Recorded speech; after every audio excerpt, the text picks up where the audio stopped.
What's the record prediction we have for Dan Lanning and his Ducks here? We'll break it down right now. Before we do that, though, make sure you are subscribed here. College football, nothing but college football all year round. If you're an Oregon fan, subscribe to the channel. Just lets us know you want more Duck content. All right, so go ahead and subscribe, and we'll make sure we have that demand or the supply to meet your demand. Dan Lanning and what he's entering into this year in Eugene is what I would call like his Kirby and Saban evolution test.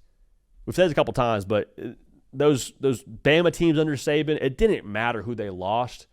You still would bank on Alabama being really freaking good. Same deal with Georgia. They have that national title run, and they're like 100 or something in returning production or in like the mid-90s. Didn't matter.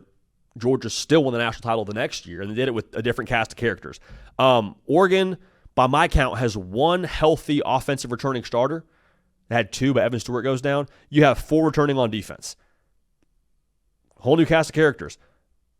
Can you make it work with just new faces and new pieces?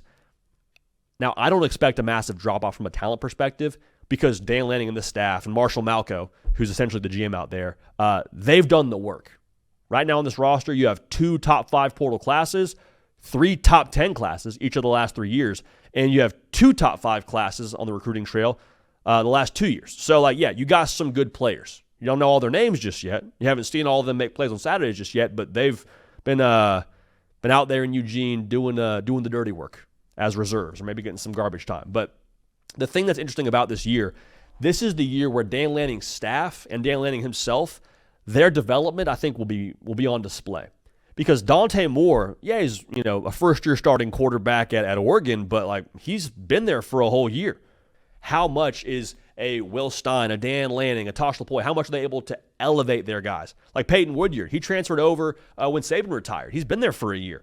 Mateo Uiagalelei, he's now stepping into a larger role as a starter up front. How much better can he be? You see the evolution these guys are going to take that have been there in Eugene, and that'll tell us a lot about, I think, the internal process at Oregon. Because I mentioned the portal class. I think some people just have this idea that, Phil Knight, that swoosh, they'll write the checks to get a good team in there, right? I mean, maybe, but you still got to develop them. Still got to do the work. Like Dante Moore, probably not a free 99 acquisition, but you still got to do the work to get him ready to play and ball out when it's time to actually go. So you have that development piece paired with the task for the staff of can you get the new faces up to speed? I mentioned DeCorian Moore, big role for him this year. True freshman, probably got to have to ask you to play right away. Malik Benson, first-year guy transferring over from Florida State. Mekhi Hughes, baller from Tulane, still got to get him right. Bear Alexander, defensive side from USC. Dylan Thieneman, all talented guys, but you still have to make it work. And that's going to fall on the staff, in my humble opinion. So we'll talk about the record for them here right now. What's the overall win total going to be at for Oregon at the end of the season? Last year, just to pat ourselves on the back a little bit, maybe just legitimize this segment a little bit for y'all if you're not an Oregon fan, if you're watching for the first time, we had Oregon undefeated, winning the Big Ten. Both those things happen. All right, so this season, what's it going to be? Open with Montana State, nice little dub. You don't overlook that first one based on what last year was. Remember how it was kind of a slow start, kind of an awkward start for Oregon a year ago. Would like to avoid that this year with a quarterback that's been in your system more than 5 minutes and Dante Moore. But nonetheless, think it's a win. You play Oklahoma State. If you're Dan Lanning, I think you'd love for this game to actually be in Stillwater. It's not, but you wish it was in Stillwater to get your team a little bit better resistance test early on, just my humble opinion. Think you still win that game and start out 2-0. Get a win at Northwestern. You win the game against Oregon State. Big rivalry win. Sets you up for a big one at Penn State. Whiteout game, which is one they have been praying for a while out there in Happy Valley. I think this is one where you see the overall, what I just said, talent for Oregon pop up in a way that maybe we're not talking about right now in July.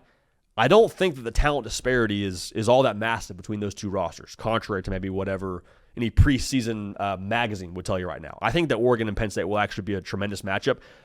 I'm going to take Oregon in that one. I'll take Oregon. I think they stay undefeated and keep the good times rolling. I think you actually do beat Indiana as well. It's not knocking Sig. I think that'll be a tough one too, especially after Penn State screams letdown spot. But regardless, I think you win that game. Win the game at Rutgers. Win the game against Wisconsin. Now you go to Iowa.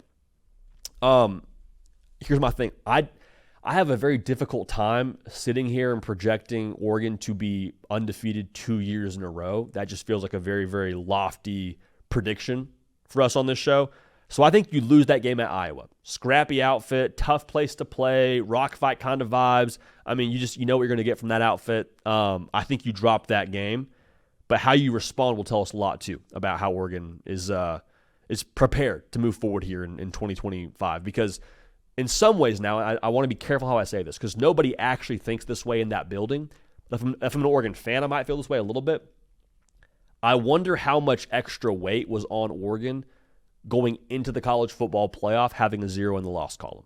Again, nobody in Eugene is saying, man, I wish we had lost one earlier. Nobody's saying that, but I do wonder a little bit, lose a game during the regular season, get a chance to reevaluate internally, reassess, and kind of, put the pedal to the metal a little bit on terms of getting back to the basics. All I'm saying, a loss may not be the worst thing for this football team. If this season goes, I think it's going to go. And then you got a little stretch here where you got a strain. Minnesota and USC are not going to be easy outs for different reasons. Minnesota is going to be a tough outfit with PJ Fleck. Be physical, run the football. You got 4 quarters of lock-in football. I think you win that game. And then USC, I told you, I think they're going to be potent offensively. I think Lincoln Riley will dial it up. I do think you win both football games. And then you play the game at Washington, grit your teeth, buckle up. I mean, I think you win that game as well, though. I think it's going to be a very, very tough finish, but I do think you win that football game. Now, the reason why I have Oregon winning some of those games where I'm like, grit your teeth, gonna have to strain, gonna be tough.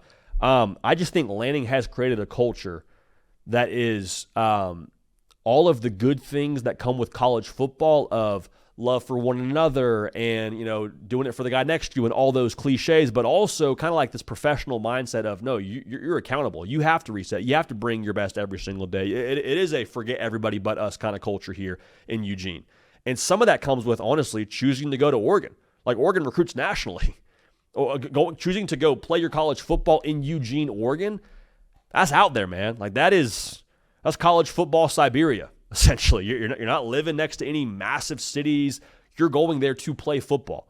And so when you go there to play football for Dan Lanning and for that logo, that's it. There's not a whole lot of other stuff or other things to concern yourself with, which I think honestly has led to them being able to build that culture and have that accountable mindset. And it showed itself last year post-Ohio State. You kept waiting for that letdown game for Oregon. Never came. Friday night, Purdue, on the road, still played their best football. We never really saw Oregon have this falter moment until they got to the college football playoff and got boat raced by Ohio State. But all that's to say, my final record prediction for Oregon is 11-1. I think if the ceiling falls in and things just go terribly wrong, I could maybe see 9-3. 10-2 is fair, but 11-1 is my prediction, and I think they're once again in the college football playoff.